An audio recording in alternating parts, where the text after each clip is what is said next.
আচ্ছা, সায়েন্সে types of plants দেখো, এইখানে আমরা অনেকগুলো প্ল্যান্টের ছবি দেখছি। এই যে ছবিগুলো না, আহ, এক একটা প্ল্যান্ট, এক একটা গাছ, তাদের আকৃতিতে এক এক রকম। সব গাছের আকৃতি তো সমান নয়। কোনো গাছ বড্ড ছোট, কোনো গাছ একটু বেশি বড়, তাই না? তো এই ছোট বড়োর ভিত্তিতেই না গাছকে আমরা কয়েকটা ভাগে ভাগ করতে পারি। সেই ভাগগুলো নিয়ে আমরা এখানে পড়বো। দেখো কি বলছে, type of types of plants, we have read about them in previous class. হ্যাঁ, তো আমরা আগের ক্লাসে পড়েছি। তো let us read more about them in this chapter. এই চ্যাপ্টারে একটু বেশি পড়ব। কি বলেছে, types of plants, there are different types of plants. অনেক রকমের প্ল্যান্ট আছে, অনেক রকমের গাছের টাইপস আছে। Let us learn about read about them, তাদেরকে নিয়ে একটু পড়ি। প্রথমে ট্রিজ। ট্রিজ দেখো, আগে উদাহরণগুলো দেখো, তারপরে না হয় আমরা উপরেরটা পড়ব। নিম আছে, ম্যাঙ্গো আছে, ব্যানিয়ান আছে, পিপল, গুলমোহর, অ্যাপেল আছে। এই যে গাছগুলো, এরা দেখো প্রত্যেকটা গাছই দেখলে বুঝতে পারবে এদের একটা মোটা কাণ্ড আছে, ট্রাঙ্ক। এরা অনেকটা বড়, অনেক উচ্চতা এই গাছগুলোর, তাই না? আর এত বড় বললে আমরা বুঝতে পারি, আমাদের অনুমান, যে মাটির নিচে অনেকটা জায়গা জুড়ে এদের শেকড়ও আছে। আর এদের কি আছে, গাছের যে ব্রাঞ্চেসগুলো, শাখা প্রশাখা বেশ অনেকটা ছড়িয়ে আছে, তাই না বলো? তো tall and strong plants are called trees. লম্বা গাছ এবং স্ট্রং, এগুলোর কাঠ বিভিন্ন কাজে লাগে। যদিও এটাও ঠিক যে ডিফরেস্টেশন করে বা গাছকে কেটে আমরা যে কাঠের ব্যবহারটা করি সেটা কখনোই উচিত না। তবু গাছের কাণ্ডের যে ব্যবহার সেটা বোঝাতে গিয়ে বললাম যে এগুলো এতটাই শক্ত যে মানুষ এগুলো দিয়ে ফার্নিচার তৈরি করে। They have hard and strong woody stems called trunks. তাদের কি আছে, শক্ত এবং মানে হার্ড, দুটো স্ট্রং, দুটোই মানে সহজে ভঙ্গুর না এরকম উডি স্টেমস, কাষ্ঠলো কাণ্ড, কাষ্ঠলো অংশটাকে কাণ্ড বলি, trunk. They have very long life, এদের জীবন অনেক বড়। অল ট্রিজ হ্যাভ ব্রাঞ্চেস, সব গাছের কিন্তু ব্রাঞ্চ বা শাখা আছে। এক্সাম্পল, নিম, mango, banyan, people, Gulmohar, Apple, etcetera. এরপরে দেখো কি আছে, শ্রাবস। শ্রাবস আর স্মলার প্ল্যান্টস দ্যান ট্রিজ। গাছগুলোর থেকে যে ট্রিজ যেগুলো, তাদের থেকে শ্রাব একটু ছোট হয়, বেশ ছোট। They have thin and woody stems with many branches at ground level. এরা অতটা উঁচু হয় না, হ্যাঁ, একটু আবার মোটা মোটা কাণ্ডও হয় না। হ্যাঁ, কাণ্ডটা একটু অনেকটাই, শ্রাবসের কাণ্ড অনেক থিন হয় এবং কাষ্ঠলও কাণ্ড আছে, আর ব্রাঞ্চগুলোও আছে গাছের, কিন্তু একদম গ্রাউন্ড লেভেলে মাটির দিকে, অতটা উঁচু হয় না। They look like a bush, তারা জঙ্গলের, মানে দেখলে মনে হয় একটা জঙ্গলের মতো এক জায়গায় থাকলে, যেমন rose, mehendi, cotton, jasmine, etcetera আর অলসো এক্সাম্পলস অফ শ্রাবস। ছবিতে এখানে দিয়েই দিয়েছে দেখো, rose, tulsi, jasmine. Flowers of shrubs like rose and jasmine are used to make perfumes and deodorants. Rose, jasmine, এইসব ফুলগুলো থেকে পারফিউমস, সুগন্ধি, ডিওড্রেন্টস, ওই যে ইউজ করি আমরা বডিতে, মানে অর্ডার বা খারাপ গন্ধ থেকে নিজেকে দূর করবার জন্য, এগুলো কিন্তু তৈরি হয় এইসব ফুল দিয়ে। Cotton plant is use to make cotton. Cotton plants বা তুলো গাছ থেকে তুলো তৈরি হয়। এই সবই কিন্তু শ্রাবস। এরপরে দেখো হার্বস আছে। এখানে হার্বস একটা খুব জরুরি কথাও রয়েছে, দেখো অ্যামাজিং ফ্যাক্টসে, most herbs are use to make medicine. বেশিরভাগ হার্বস কী করে, মেডিসিন তৈরি করে। আর একটা কথা রয়েছে লার্ন ভ্যালিউজে, water the plants in or near your home, plant give you fresh air. যে কোনো গাছ গাছ তোমার বাড়ির পাশে থাকলে ছোট গাছ, তাকে জল দাও, তাকে বড় করো, ঠিক আছে? বড় গাছেরও কীভাবে যত্ন নিতে হয় সেটা জানা উচিত, কারণ এই গাছ আমাদেরকে ভালো রাখে। আর গাছের ক্ষেত্রে একটা ব্যাপার কি জানো তো, আমরা বড় হতে হতে দেখি, এটা আমার অভিজ্ঞতা শেয়ার করছি, তোমার বাড়ির গাছ আমার বাড়ির গাছ, এই সব ব্যাপারগুলো আছে। তোমার বাড়ির গাছের পাতা আমার বাড়িতে আসে, এইসব ব্যাপারগুলো আছে। কিন্তু আসলেই না, যদি একটু আমরা মানুষেরা কম্প্রোমাইজ করি এই সব ক্ষেত্রগুলোতে, তাহলে কিন্তু অনেক গাছ বেঁচে যায়। আমরা বৃক্ষরোপণের দিন বা মানে যে বর্ষাকালে বা যে সময়টা আমাদের পরিবেশ দিবস 5th জুন, আমরা অনেক ফেসবুক পোস্ট করি, সোশ্যাল মিডিয়া পোস্ট করি, অন্যান্য মিডিয়া যেগুলো আছে সেখানে পোস্ট করি। আমরা হয়তো অনেকজন মিলে একটা গাছ লাগাই, কিন্তু তারপরে সেই গাছটার যত্ন কতজন নিই? সবজন নিই না। কিন্তু গাছ যে লাগিয়েছি সেই দিনটাকে সেলিব্রেট করতে সেখানে ছবি আমরা অনেকে দিয়ে থাকি, কিন্তু গাছের যত্ন খুব কমজন নিই। এটা প্রসঙ্গতে এসে পড়ে এই কথাগুলো, তাই সকলের উদ্দেশ্যে বললাম। এরপরে দেখো হার্বস, এই যে সানফ্লাওয়ার, মিন্ট, কোরিয়েন্ডার, এগুলো তো সব herbs. Some plants are very small and have soft and green stems, they are called herbs. ভীষণ ছোট ছোট এবং স্টেম কাণ্ডগুলো ভীষণ নরম। Herbs are called seasonal plants because they live for one season only. এই হার্বসগুলো এক একটা সিজনে আসে, এটা সারা জীবনের জন্য নয়, অনেক লং টাইম এরম ব্যাপার না। তো গ্রাস, আমাদের গাঁদা ফুলও তো, তাই না?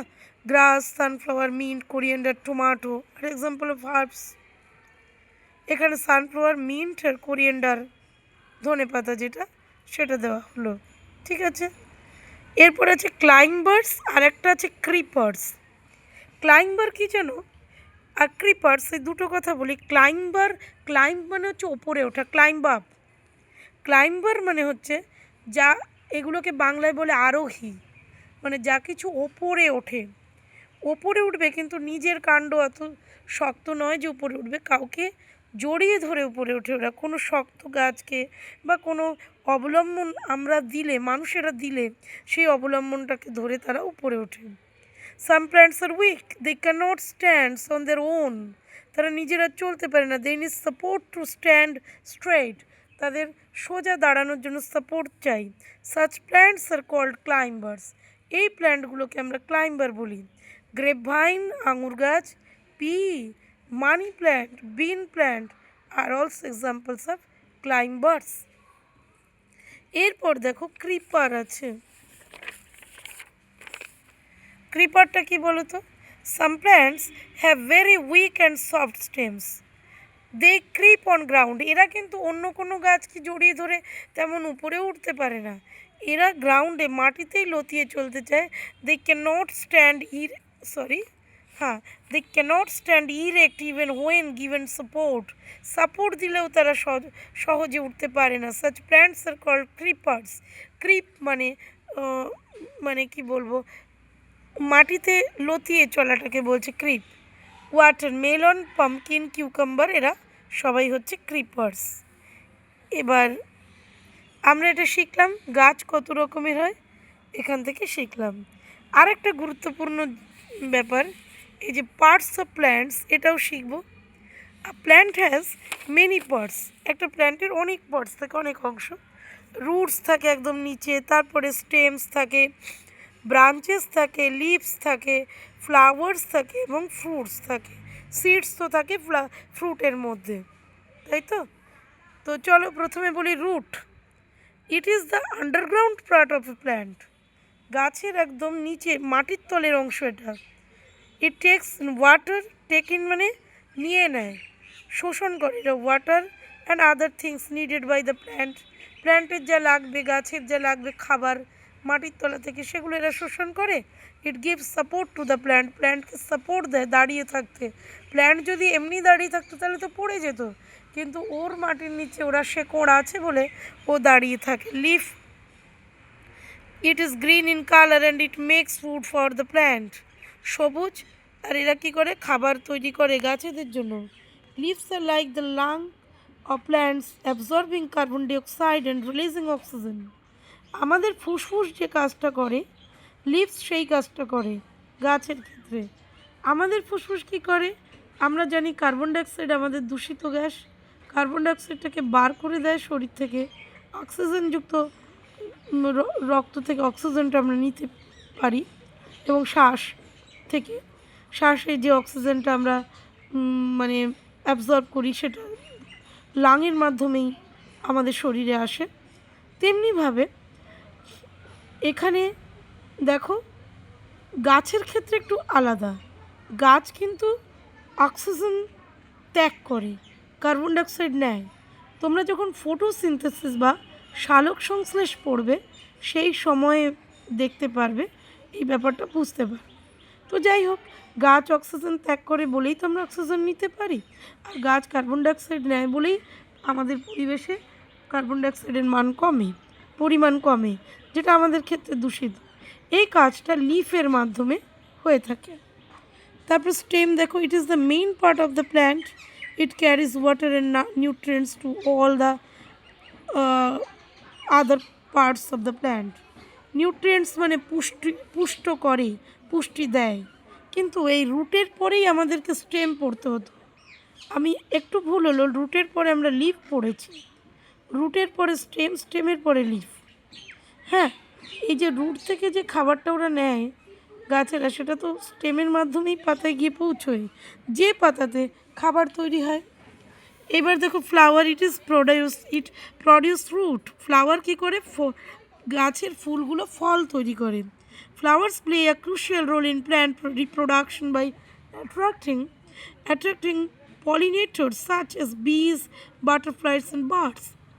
ফ্লাওয়ার কী করে, ফ্লাওয়ারের থেকে যেটা আর কি পরাগ, সেটা গাছ ফ্লাওয়ার টু ফ্লাওয়ার পরাগ রেণু এই বীজ বা মৌমাছি, প্রজাপতি বা অন্যান্য পাখিরা নিয়ে যায়। একটা ফ্লাওয়ার, একটা ফুল থেকে আর একটা ফুলে পরাগ রেণুর স্থানান্তর ঘটায় এই পতঙ্গেরা। এই যে পলিনেটরগুলোকে তারা স্থানান্তর করে। এই যে পলিনেটরগুলোকে একটা ফুল থেকে আর একটা ফুলে নেয়, এর ফলেই কিন্তু ফলের জন্ম হয়। এগুলো তোমরা আরেকটু বড় হলে পড়বে, গাছের যে ফল হচ্ছে সেটা কী প্রক্রিয়ায় হচ্ছে। তো যাই হোক, এবারে ফুল যে ইম্পর্ট্যান্ট ফল হওয়ার জন্য, এটা আমরা বুঝেছি। এবার fruits are the main edible part of plant. গাছের প্রধান খাদ্য অংশ হচ্ছে ফ্রুটটা আমরা খাই। ইট is the part that has seeds. এই পার্টে সিড বা বীজ থাকে, যেটা আমরা দেখতে পাই না, ঠিক আছে, কারণ ফলের মধ্যে থাকে। It is present inside a fruit. এই সিড কিন্তু ফ্রুটের মধ্যে থাকে। আর baby plant grows from it. একটা বেবি প্ল্যান্ট বা ছোট্ট চারা গাছ এই বীজ থেকেই জন্মায়, ঠিক আছে। আচ্ছা, এইটুকু আমাদের সব পড়াশোনা একরকম হলো। ট্রিজ, শ্রাবস, হার্বস, তারপর ক্লাইম্বার্স অ্যান্ড ক্রিপার্স। তোমরা যখন পড়বে, পরপর পড়বে, দেখবে ভুল হওয়ার টেন্ডেন্সিটা কম থাকবে। কটা ভাগ আছে সেগুলো, সব থেকে মোটা অনেক বড়, তার থেকে একটু কম, তার থেকে আরও কম হার্বস, ঠিক আছে। ক্লাইম্বার তো তার যেন মেরুদণ্ডই নেই, সে কারুকে অবলম্বন করে চলছে। আর ক্রিপার, তাকে অবলম্বন দিলেও হচ্ছে না, সে এতটাই নেতিয়ে পড়া, ঠিক আছে। এভাবে পড়লে আরও দুর্বল হচ্ছে, দুর্বল থেকে দুর্বলতর দিকে যাচ্ছে, তাহলে ভুলের চান্সটা কম হবে। এখানে ট্রিজ, শ্রাবস, হার্বসকে আমরা আর একবার দেখে নিলাম, ঠিক আছে। এবার তোমরা পড়াশোনা করবে, ভিডিওটাও শুনবে, বইটাও পড়বে।